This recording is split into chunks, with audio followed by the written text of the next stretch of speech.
It's time to take a look at another decade of Rittman Grace Brethren Church history and associated historical events. And today we're going to be taking a look at the decade of the 1960s.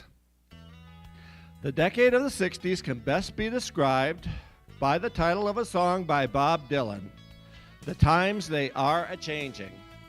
Young people, especially in the second half of the decade, began to revolt against the conservative norms of the 50s.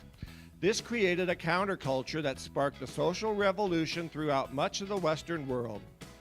It began in the United States as a reaction against the conservatism and social conformity of the 50s and led into strong protest against the U.S. government's extensive military intervention in Vietnam. The youth involved in the popular social aspects of the movement became known as hippies or flower children. These groups created a movement toward liberation in society, including the sexual revolution, questioning authority and institutions like the police, churches, and government, and more, and demanding more freedom and rights for women and minorities. The group was also marked by the first widespread, socially accepted drug use, especially in marijuana and LSD. Internationally, the Cold War continued to rage between the United States and the Soviet Union. One of the biggest symbols of the Cold War was the raising of the Berlin Wall in August of 1961. In 1960, John F. Kennedy was elected president. In October of 1962, U-2 flights revealed the existence of Soviet missile bases in Cuba, and later flights showed intermediate-range nuclear missiles had been installed. This led to a blockade of Cuba to keep the Soviet Union from bringing any more material into Cuba. Soviet Premier Nikita Khrushchev proposed removing the missiles in Cuba for the U.S. removing missiles in Turkey and a public statement that the U.S. would not invade Cuba. Many people feel that the Cuban Missile Crisis was the closest the world has come to all-out nuclear war. And because of this, a direct communications hotline was established at the time between Moscow and Washington, D.C. Other major events of the 60s included the assassinations of President John F. Kennedy, Robert Kennedy, and civil rights leader Martin Luther King, which led to widespread race riots in many American cities.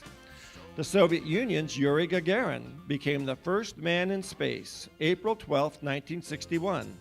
Followed a month later by Alan Shepard of the U.S.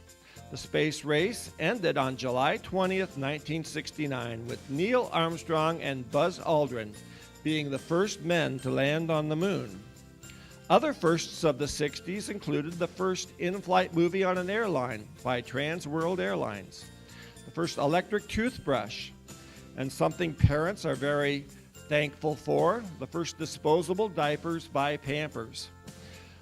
We first saw the first Tiros-1 weather satellite and Telstar communications satellite, which led to great advances in weather forecasting and in communications.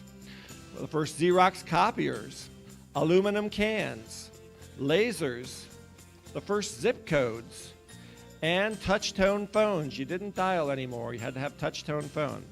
Bubble wrap was invented in the 60s, and Texas Instruments had the first handheld calculators.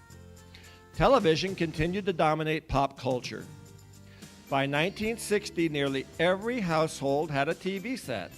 While some programs had been broadcast in color since the 1950s, it was really the debut of Walt Disney's Wonderful World of Color in September 1961 on NBC that really gave people a reason to go out and buy a color TV. By 1967, all primetime network programming was broadcast in living color. If the 50s were the decade of the Western on TV, the 60s were the decade of the sitcom. Shows like Andy Griffith, Danny Thomas, My Three Sons, Gomer Pyle, Gilligan's Isle, and one of the biggest shows of the 60s, the Beverly Hillbillies, allowed people to relax and laugh. The biggest TV moment of the 60s happened on February 9th, 1964, when an estimated 73 million viewers watched the Beatles perform on The Ed Sullivan Show.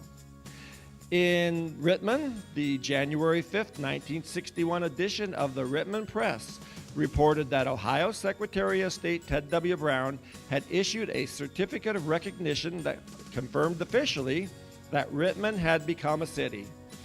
The 1960 federal census recorded 5,400 Rittman citizens. The village automatically became a city on government records when it passed the 5,000 mark. Rittman had gone to a city manager style of government with Charles Mann as its first city manager. And on February 16, 1961, the Rittman Press reported a new library for Rittman had become a 50-50 possibility with an offer from John Winkler to sell for this purpose his handsome new building on West Ohio Avenue. Initial reaction locally ranged from favorable to enthusiastic.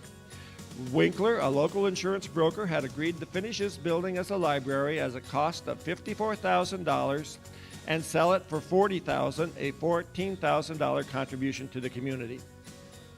One of the biggest stories in Rittman history happened on July 4th, 1969, when Rittman was hit by a brutal storm.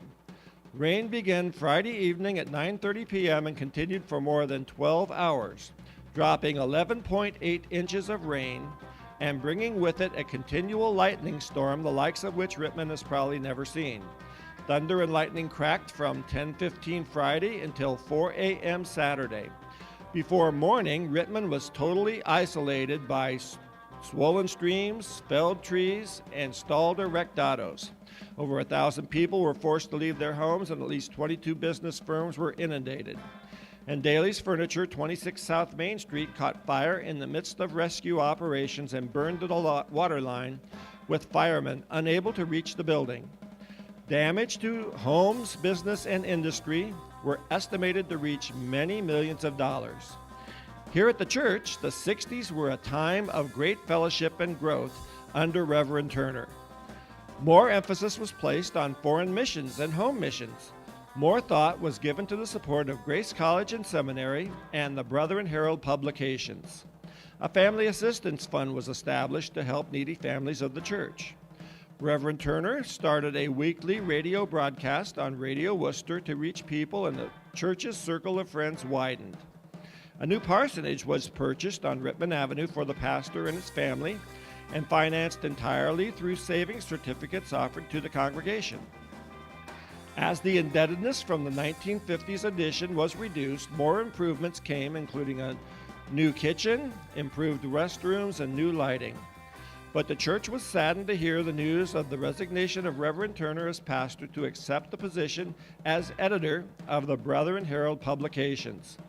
The Turner's 15 years of faithful service to the congregation will stand at a time of progress and good fellowship for the brethren.